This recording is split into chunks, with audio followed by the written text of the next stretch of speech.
Okay, so we're the Morton family. We live in Lincolnshire. We originated from North Yorkshire. We've been married for 39 years this September. We have 8 children. Well, we have 10 children, actually. I was thinking about this earlier. We have 10 children. I always say we have 8, but 2 of them don't live with us. They live in heaven. So we have 8 children, and we have 10 grandchildren. And yeah, I'm a florist. I work with one of my daughters. You work in business as a businessman, don't you? In manufacturing, and in sales. And yeah, we've got 2 children still at home. We've got 6 who are married, and life is slightly chaotic, busy, and it's just, we never quite know who's in, who's out, what's going on. Even though, as I say, 6 of them no longer live here. It's amazing how many of them appear at the table for dinner. It's been chaotic for about 30 years. It has, especially when they know there's takeout on the menu. It's amazing how many people suddenly turn up for dinner. All welcome, of course. Yeah. All welcome, of course. Most of the time. Yeah. So that's us in a nutshell, isn't it? It is. That's the shape and size of us. Yeah, it is.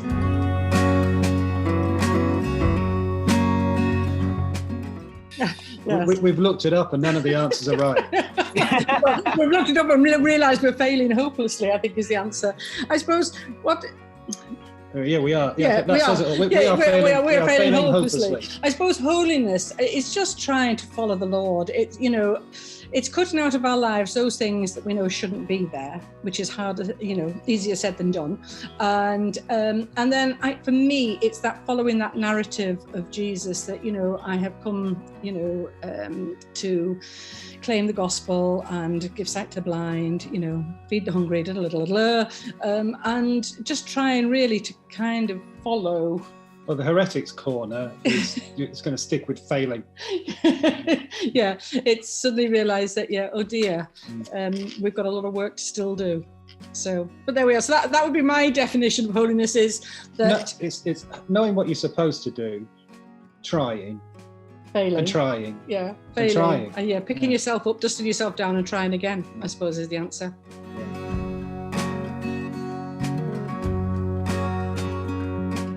Well, it's changed over the years, hasn't it? And on any given day. Yeah. We have been fortunate enough to live in the country and have what was an old farmhouse. And so we have barns, and we turned one of the barns into a small chapel.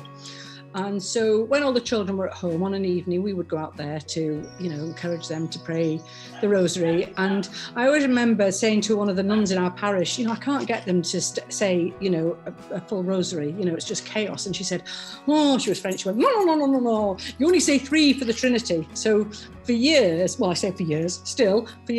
we have prayed just 3 Hail Marys. And then when it got to the children were then adults, I thought, this is ridiculous. So on a Sunday, we made it that we prayed a full rosary on a Sunday, not all the mysteries, but 10,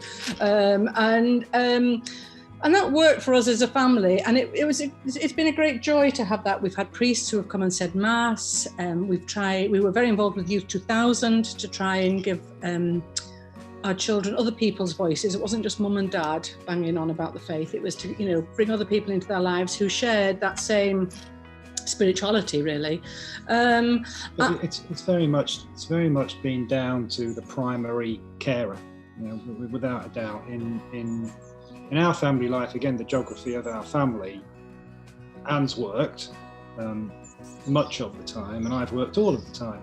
But Anne's been the primary. She's been the foundation, the cornerstone in the household. And so I think that the most important word that you used was encouraged. And Anne's led the facilitating opportunities in which one could encourage, and I've followed, but it's been about that environment and the things that you've done, the people that have passed through, the people who have come here, where we have been hopeful that other people in their faith will provide good and bad examples of where the children could go, may want to go, may not want to go. So it's been about that environment as much as anything. And we've had the benefit of having a place and a will in you to encourage people to come to this place. And so it's very much about the witness of others. Yeah, it certainly has been. And is it hard with the youngest two children at home? We find it harder. The world has changed, quite dramatically since we had our older children. Are there challenges? Absolutely, there are challenges. You still find, we've been doing this for, next weekend it'll be 36 years, and we are still navigating new waters. Are all our children faithful? Thanks be to God, they all still go to church. Ask us another question. Yeah. Are they still clinging on with their fingernails? More than likely, But are they comfortable with what they've got? I would think in the majority of cases, yes, because as they've become adult, it's been about them either deciding to continue doing what they did or to start doing something different. And that is an important transition. And I think at the moment the joy for us that actually those children who still live locally do all still come to Mass with us, bringing the next generation, which is this is unprejudicial to those who don't live locally, of course. And that is just lovely. It's lovely for us.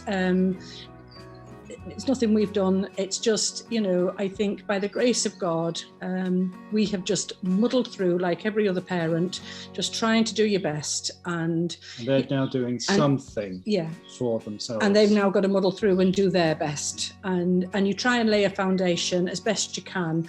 And at the end of the day, you have to leave it in the hands of God because, so often I say to him, these are your children. I expect you to bring them home because I have no idea. And I just don't know what to do. So you get on with it because I'm at a loss now. So, and you have to trust. You have to trust that he will live up to his word. And, and you have to remember that God only went through a transition of one teenage child. Yeah. And he didn't do it a second time. Yeah. We're all children of God, Dan. I think you'll find he's got a billion. Yeah. But those teenage years. That aren't in the Bible. You don't hear about. That's not written about. Yeah.